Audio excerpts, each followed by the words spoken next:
At least 99 million Mexicans are called to vote on Sunday in the first judicial elections aimed at democratizing justice.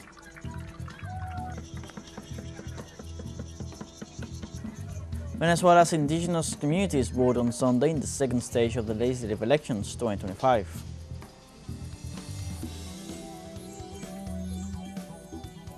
And Russian authorities denounce as terrorist attacks the explosions that caused train derailments over the weekend.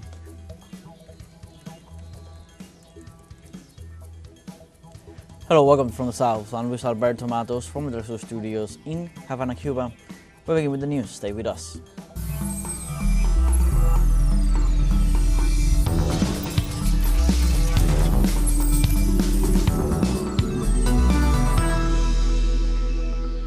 At least 99 million Mexicans are called to vote on Sunday in the first judicial elections aimed at democratizing justice. The election kick-started with a civic ceremony headed by the National Electoral Institute, which began with the raising of the flag on the Institute's esplanade. Citizens are going to the polls on June 1st to elect 881 judicial officials at the federal level. The process is expected to end in the afternoon, however the schedule may vary depending on each entity. These positions are fundamental to the administration of civil, criminal, and electoral justice in Mexico.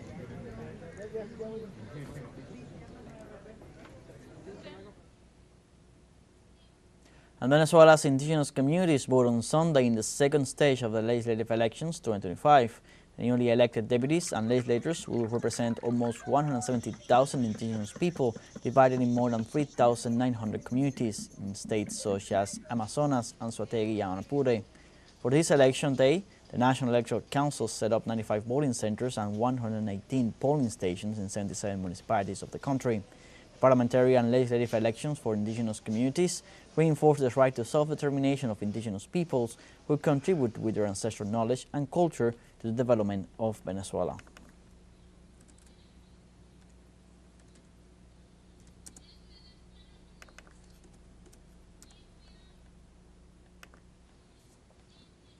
And in Venezuela, Vice President Delcy Rodriguez and the country's productive sectors reached an agreement to guarantee fair food prices. The Vice President, who previously denounced the speculation in the cost of several items, detailed that fair prices were established in the poultry sector, which includes products such as chicken and eggs. In this sense, Rodriguez informed about the deployment of 375 markets throughout the national territory, especially in vulnerable areas, guaranteeing food at affordable prices. The agreement is carried out within the framework of President Nicolás Maduro's plan, Less Desk, More Territory, with the objective of seeking direct contact with the communities to attend to their needs.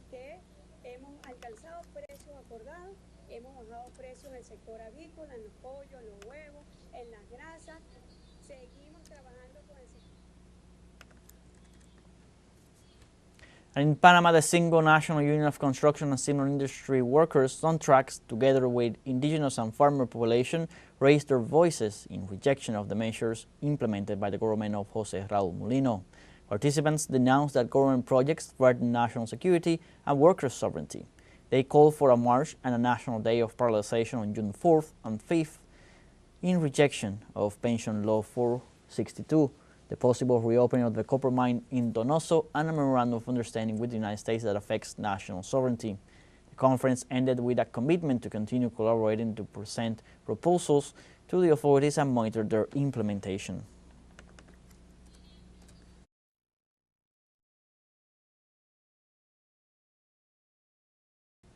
Also in Panama, indigenous community of Arimae denounced the deployment of units of the National Border Service and the National Police in their territory, generating a climate of terror and forcing entire families to take refuge in the mountains. According to the official statement issued by the General Congress of the Embera and Wunan collective lands, security forces accompanied by helicopters have constantly overflown the area. The situation has increased the atmosphere of tension in a community that is facing government reprisals in response to their actions in defense of their ancestral lands. The situation reflects the deep insecurity and vulnerability faced by the population who fear eviction and violence on their own ancestral lands.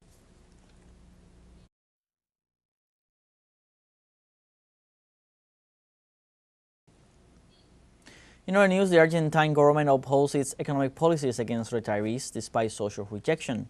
The National Social Security Administration published the retirement and pension values as of June 2025. among them the special bonus of $60 frozen since March 2024. According to the executive, the special bonus will only be received by those who receive the lowest salaries, which currently stand at more than $250 after an increase of 2.78%. Javier Milei's government refused to adjust salaries and pensions of millions of Argentine citizens affected by the economic crisis.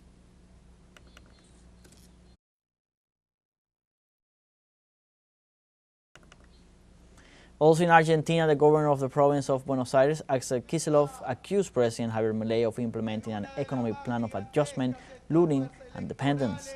During the presentation of his new opposition political front, Right to the Future movement, the president of the province of Buenos Aires considered that there is nothing new in the measures of the national government. Kicillof also said that the fall in inflation is based on destroyed salaries, emphasizing that the only thing that works in this model is financial speculation.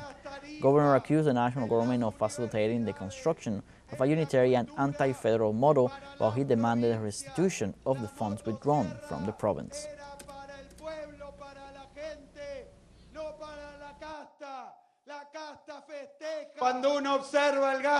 When one looks at public spending in the numbers, 81% of the cuts were for retirees, for public works, in tariffs, in universities, in culture, and for the province.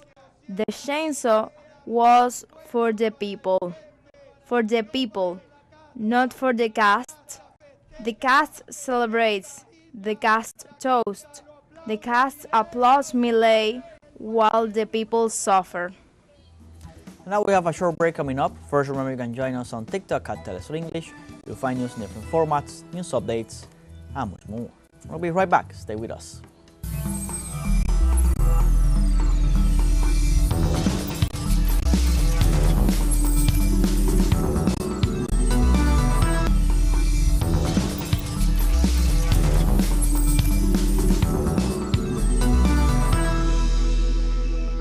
Welcome back. The United Central Workers of Colombia, CUT, announced a new day of mobilizations at the national level for June 11th in a call for a national strike. Fabio Arias, president of the CUT, informed that they expect a strong mobilization with 4 large caravans to 4 significant capitals in the country: Cali, Medellin, Barranquilla, and Bogotá. The main objective of these demonstrations is to support the popular consultation promoted by the government of Gustavo Petro to modify the labor legislation and, in general, to support the social reforms promoted by the executive. The announcement of the cut comes in the context of an escalating confrontation with the mayor of Bogotá, Carlos Fernando Galán.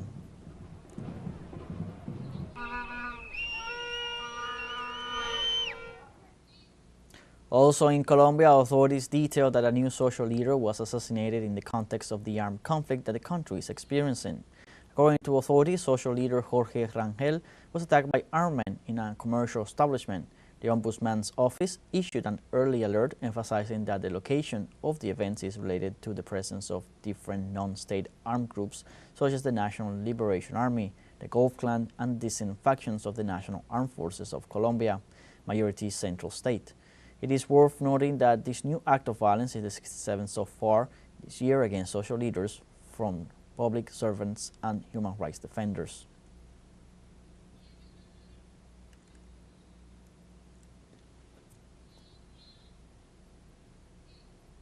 Meanwhile, in Ecuador, 5 burnt bodies were found inside a car on a secondary road in the municipality of Montecristi in the coastal province of Manabí. The discovery was reported by inhabitants of the Pile sector, a route that links coastal and tourist communities in 3 of the country's provinces. According to the police commander, Renan Miller, the bodies are extremely charred. However, signs of violence, ballistic evidence, traces of blood, and bladed weapons were found, which points to a previous event prior to the incineration. Local media indicate that among the victims were a woman and a 16-year-old minor. Stolen family who have arrived at the scene reported them missing on Friday.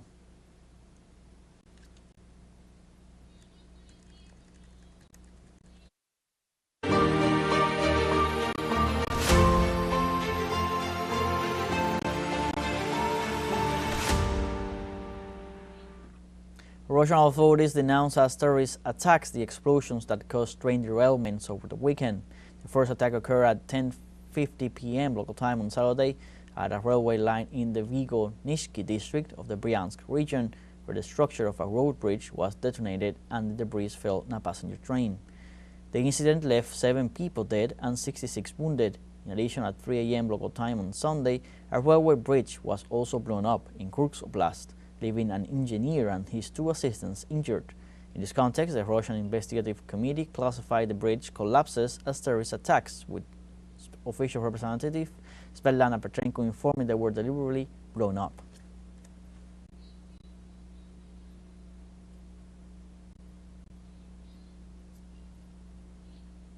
Russia denounced a drone attack in southeastern Siberia by the Ukrainian regime.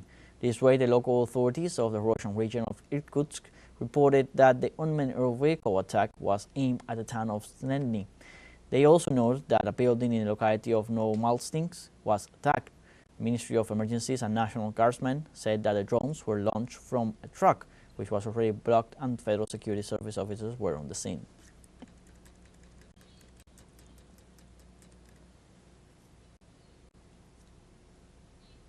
And in Bulgaria, thousands of people took to the streets of Sofia and 100 other cities to demonstrate against the planned adoption of the euro on January 1st, 2026. The main rally was held in front of the country's central bank under the slogan, "We insist on our left, we insist on our referendum." Demonstrators made known their opposition with 33 of the 240 seats to the appreciation of the national currency. Rallies that took place all over the European Union went smoothly. The organizers criticized the fact that the government wants to impose the euro without consulting citizens. They expressed that this change puts at risk the economic stability of the country, being one of the poorest of the European Union, with 30% of its population threatened by extreme poverty.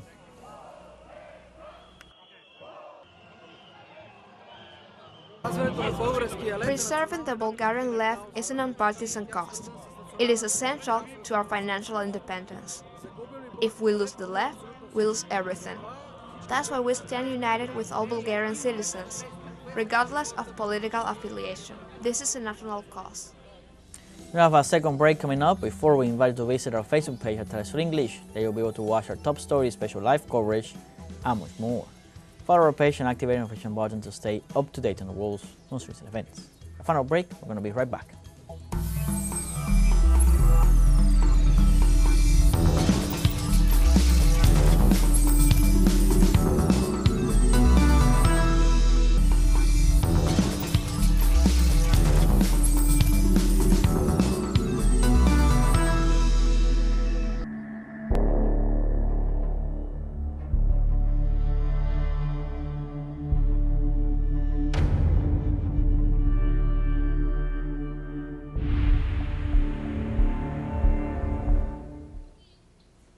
Welcome back. Palestinian resistance movement Hamas called for the entry of humanitarian aid into Gaza, a ceasefire, and an exchange of detainees in response to U.S. mediator Steve Witkoff's proposal.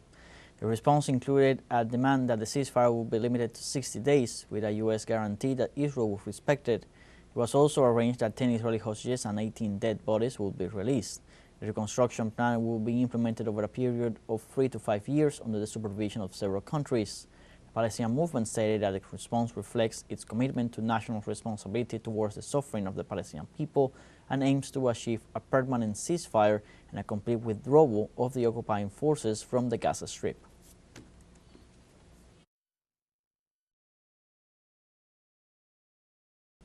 An activist from a human rights organization attempting to bring humanitarian aid to Gaza gathered this Saturday in Catania, Italy, one day before the departure for the Middle East. Their last attempt to bring aid to Gaza was thwarted by a drone attack off the coast of Malta. This time, the activists will use the yacht Madeleine for this trip. On Saturday, the activists raised a Palestinian flag on the bow of the Madeleine, anchor off the Sicilian coast. Earlier this month, drones attacked the Conscience, another of the group's ships carrying aid to Gaza in international waters off the coast of Malta. Freedom for Tlita coalition accused Israel of attacking its ships.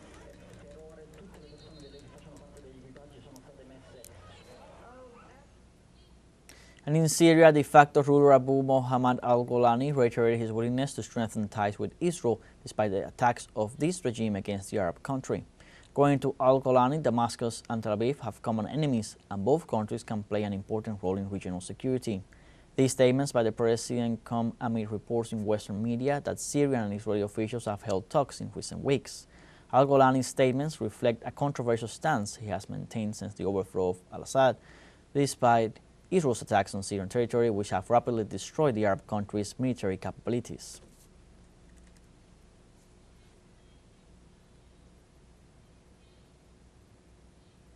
In other news, in India, health authorities in New Delhi reported a worrying increase in COVID-19 cases and deaths amid a national health alert for a sudden spike in infections across the country.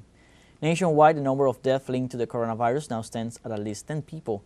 In India as a whole, the number of active cases exceeds 3,000, which represents a significant increase of 3 times the number confirmed just a week ago, according to the Health Ministry. In response to this situation, the Indian government issued alerts to several hospitals. In addition, the authorities urged a thorough hospital preparedness to face a possible new wave in the country's main cities.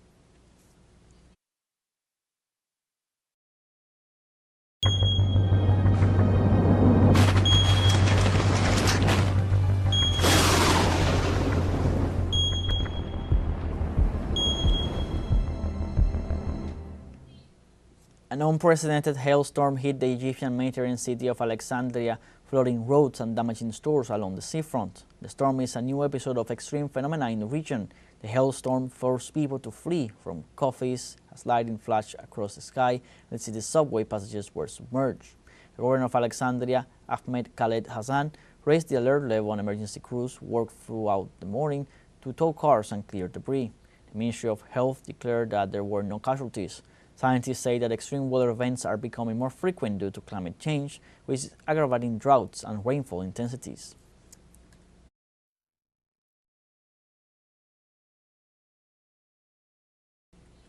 In Canadian authorities ordered the evacuation of hundreds of residents of indigenous communities, adding to the more than 21,000 people displaced in recent days by dozens out-of-control wildfires. The situation is particularly serious in the northwest of the province of Manitoba, where some 17,000 people have already fled their homes and hundreds more were ordered to evacuate on Saturday. A fire that has already consumed at least 93,000 acres of forest has forced the evacuation of the 5,000 inhabitants of the mining town of Flin Flon. Canada's Environment Ministry has warned that smoke is making the air dangerous to breathe and is advising people to stay outdoors as little as possible. You fucking run! And if we were there a little bit later, we would have... In Costa Rica, the authorities have warned about the proximity of a new tropical wave with heavy rains that hit the country shortly. The National Meteorological Institute said the weather phenomenon will impact the Central Pacific, South Pacific, and northern regions, and that the rain will be accompanied by thunderstorms and increased humidity levels. This is the 4th tropical wave of the season, which coincides with hundreds of reports of flooding throughout the country due to seasonal rainfall over the last days. Therefore, the authorities warned the effects will be greater.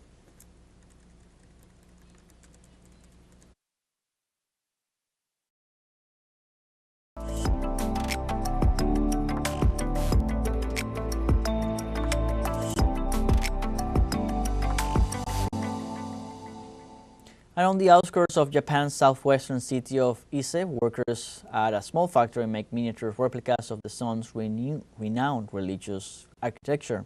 At the family-run factory Miyachu, the craftsmen produce miniature shrines that faithfully replicate the main sanctuary of Ise Yungo, known for its unique construction technique. The simple architectural design is said to have originated from ancient raised floor granaries. A distinguishing feature is a thatched roof made of Suzuki grass, which craftsmen at Miyachu carefully hand-prune. The company is trying to appeal to younger generations by producing a new line of kamidana shrines with a modern twist. The latest designs are minimalist but retain the key features of Ise shrine.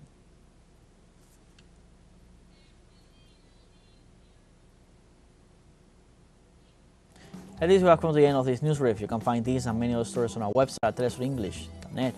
Join us on social media: Facebook, X, Instagram, Telegram, and TikTok.